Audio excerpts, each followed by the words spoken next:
Hello, once again. Welcome to the Echoes of the Past player card reviews. We're starting off with Heroic Rescue. It's an event, costs 1, commits for a brain and a fist. It's a spirit and a tactic. Fast, play when a non-elite enemy would attack another investigator location. Engage that enemy and resolve its attack against you instead, then deal it 1 damage. So once again, you have 9 health. So you're like, yeah, this thing can attack me. No problem. Shit, how do I have 2? And Brandon and I have very similar experiences playing this card, I think, where we've both heard people say that it's very good. And we look at it and we're like, yeah, this is pretty good. And then you play with it and it's never good. I wouldn't say never good. It's not good nearly as often as you think it should be.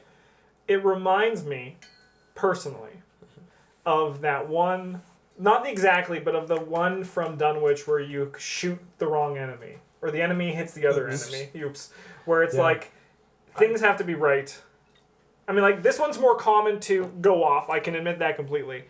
But I think part of the issue we've had with this is that we've been trying to play it as like a fast engage, which is, I think, wrong for this card. What it should be played as is like extra copies of dodge for other investigators at your location. Like, as the red investigator, yeah, you do have 9 health. Yes, it does run out a lot faster than it seems like it should, but you also have tons of assets that can soak points for you. And maybe you're Calvin and you want to get hurt. You know, I think you're right that we might have been playing this card wrong. Like, I played it like one time and dismiss it immediately after.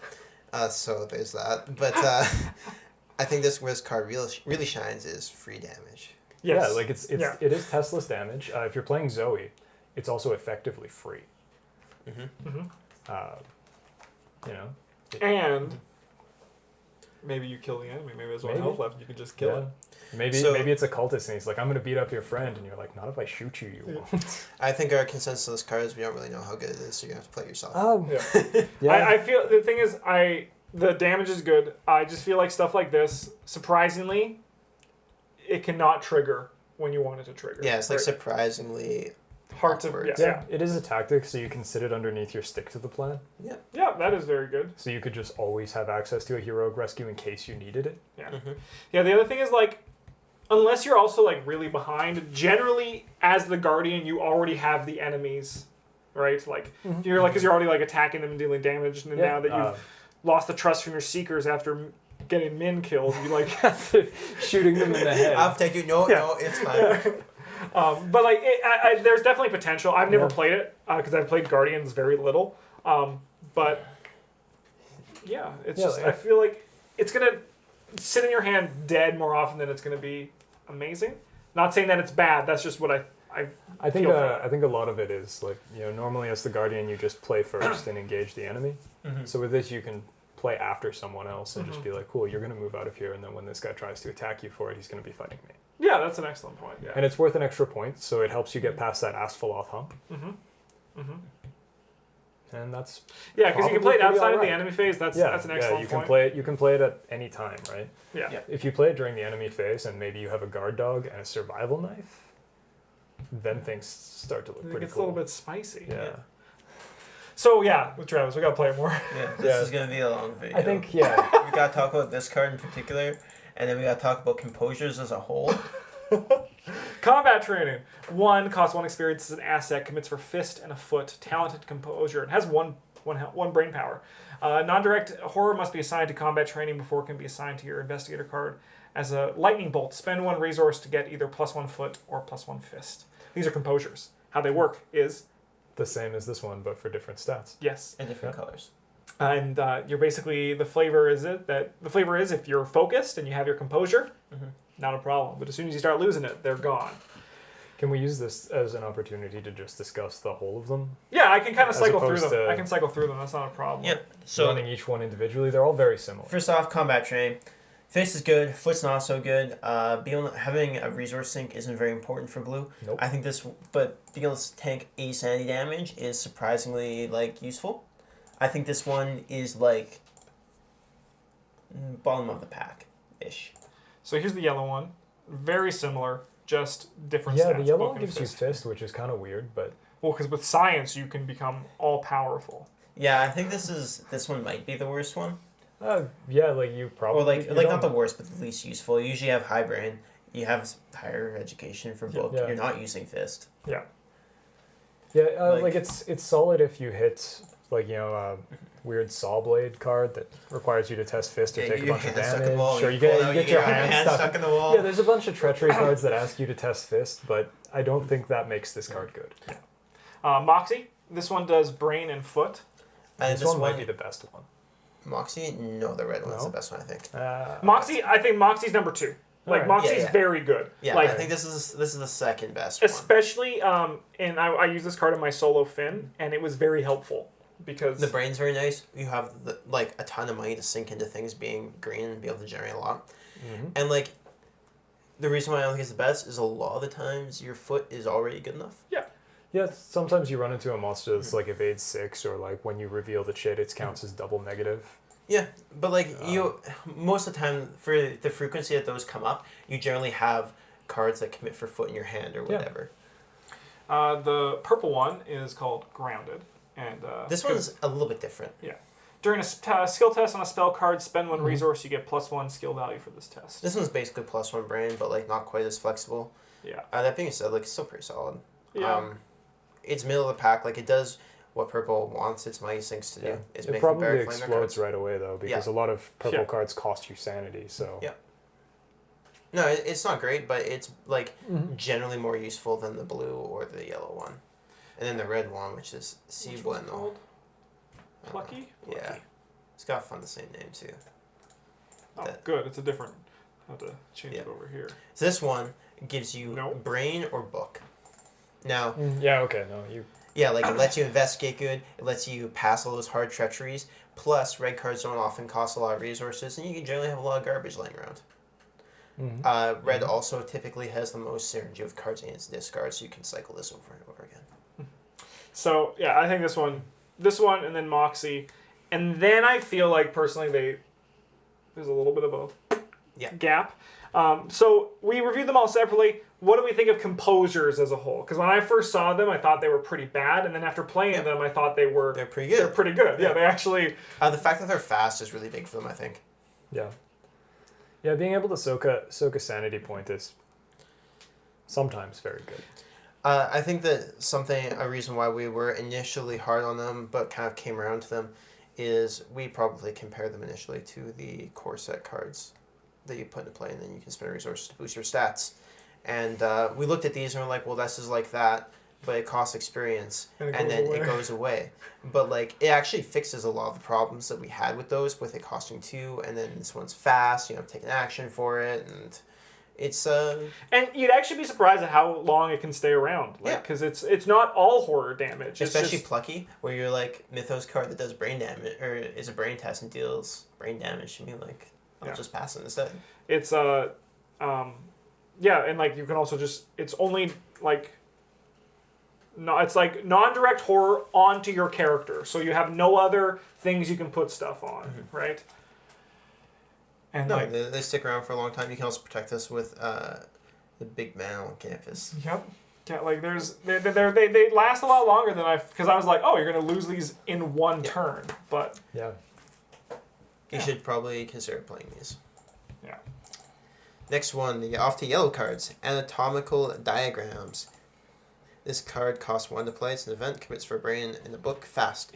Playing during any investigator's turn, play only if you have 5 or more remaining sanity. Choose a non-elite enemy at your location. Till the end of the active investigator's turn, that enemy gets -2 fight, -2 evade. Bryn, you've played with this card. What do you think? I think playing this in a Lola Hayes deck is very bad. As if you've taken more than 1 sanity damage, it cannot be played. Okay, Bryn, let's be honest. so- Is this bad in a Lola Hayes deck, or is Lola Hayes bad? I think this is bad in a Lola Hayes deck particularly. Okay. It's less bad in other decks where maybe you can take like 4 or 5 damage, 4 damage probably before you can't play this card anymore.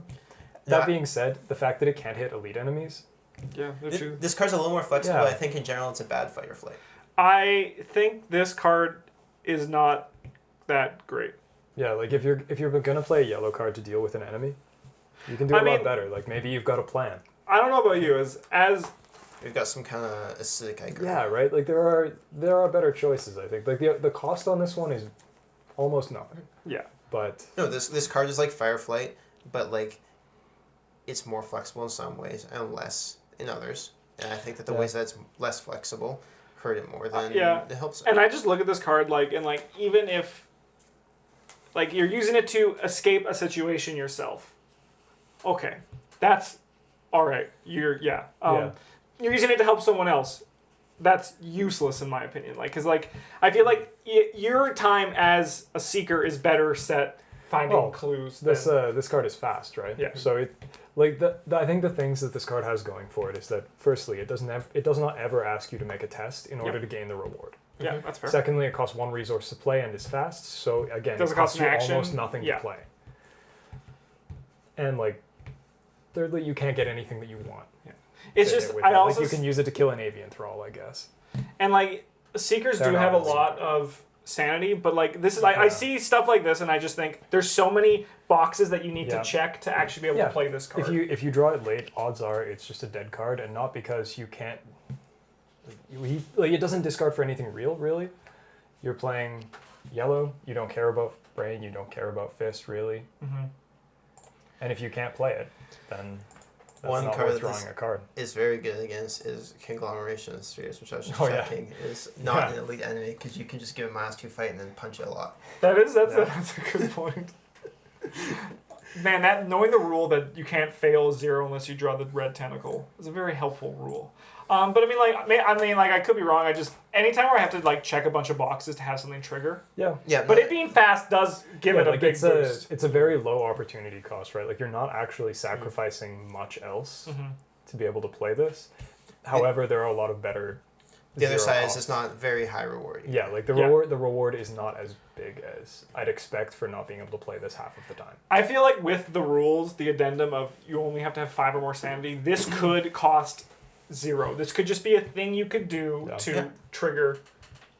Or have more symbols or something. Yeah. Anyway, green card. Knuckle Duster. Asset. 2 to play. Commits for a punch. Item. Weapon. Melee illicit. Action. Fight. This attack deals +1 damage. The attacked enemy gains retaliate for this attack. If Mark Harrigan could play this card, it would be one of the best cards in his deck. Yes. Given that he cannot, I do not believe there is currently an investigator in the game that wants to play this. Finn can play it. Finn could play it. You can play it twice. Illicit. It's also level 0 and green.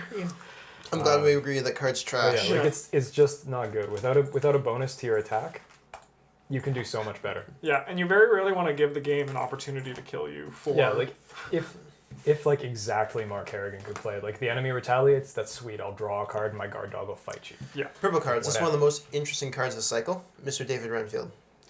2 play. Commits for a book.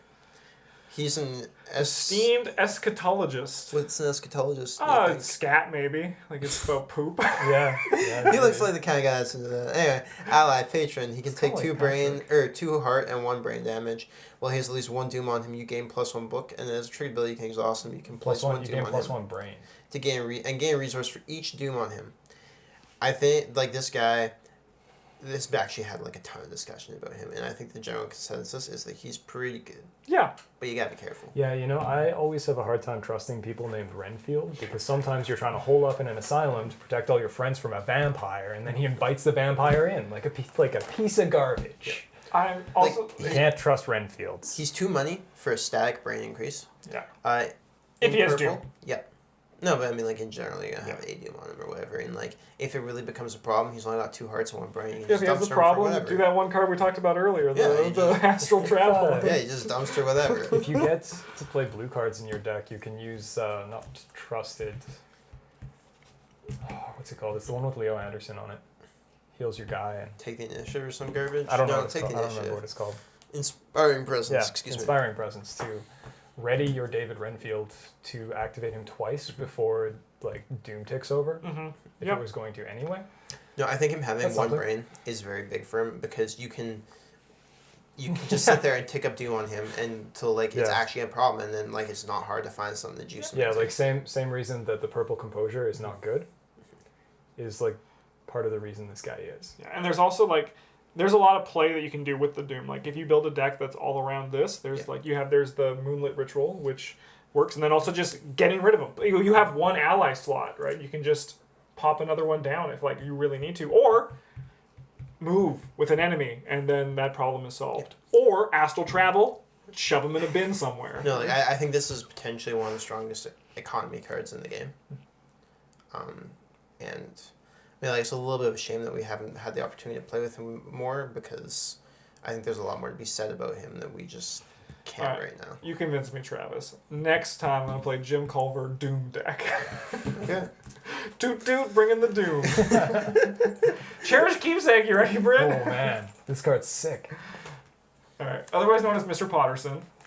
This is an asset that costs 0, commits for a brain. It takes up the necklace slot, the accessory, if you will, and it has 2 brain to help you.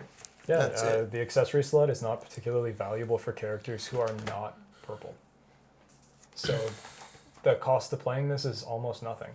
If you're William Yorick, you get to go and kill men because they took your teddy bear and then get him back.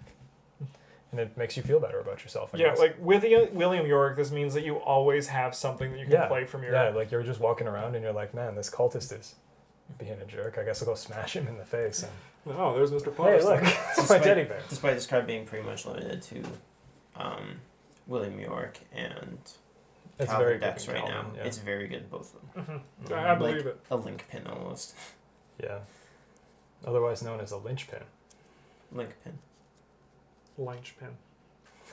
Yeah, I have not much else to say about it. Lunchpin? Like, it's if it's in your deck, it's probably because it's synergy for your character. All right, we have a batch of these. There's 4 of them. Yeah, another cycle. I'm not going to put all the other ones, but there's Say Your Prayers, Desperate Search, Reckless Assault, and Run for Your Life. There's one for each of the skill things. and they work in the same. They commit for 4 of that symbol. Max 1 committed per skill test. Commit to a skill test only if you have 3 or fewer remaining sanity. These are like level 0 cards you generally don't pick up in your first iteration of your deck. Depends who you are. Yeah, like if you're Calvin maybe, but generally you won't be. If you're Calvin, if your name is Duke and you've got a weird guy following you around. Yeah, maybe. Yeah. But like later, sometimes you're, especially if you're like Roland, you're like, man. Yeah, they're really easy. to They're have. really easy to I figure got out one with trauma. Roland. You may only have to take 1 damage at some point during this game to turn these on. Like, sign me up. Roland wishes he could play a teddy bear. Yeah. He does. I mean, like they're good. I mean, 4 symbols is huge. Yeah. Like, yeah. And then, This is one of those cards that has a restriction, but is not nearly as prohibitive as it seems. No, yeah, and the fact that you can commit it to somebody else's skill test is incredible. Regardless of Like their it doesn't sanity. it doesn't matter what they're trying to do. Like your yellow character's trying to run away with their 2 foot. Like and you're sweet. like, get out, go, I'm crazy, like- blah. Get him out of there. Yeah. Well, I think let's say you actually picked like the worst one art wise. I think because all of the other ones have very very good art, whereas this one's like pretty meh. They all show exactly. This what is one's like going pretty on. meh. This one's I pretty think sick. this one. This one's fucking sick. Saver? Oh, Reckless Assault? Yeah, like, no, this looks like a Reckless Assault. You're like, Oh, those people are getting fucked up. Yeah. Run for your life, like it's just 2 guys running, but you look in the background and the background is just a giant squid monster. Yeah. If this ever loads. Oh no, I did the wrong one. 1 second. I want to show. We need to show it off. Yeah. Yeah. And then Desperate Search has a guy reading, which Yeah, but he looks pretty desperate. yeah, it does. Anyway, yeah, that goes the past cards. Yeah. Thanks for watching. The next one's coming out probably in a few days. Bye.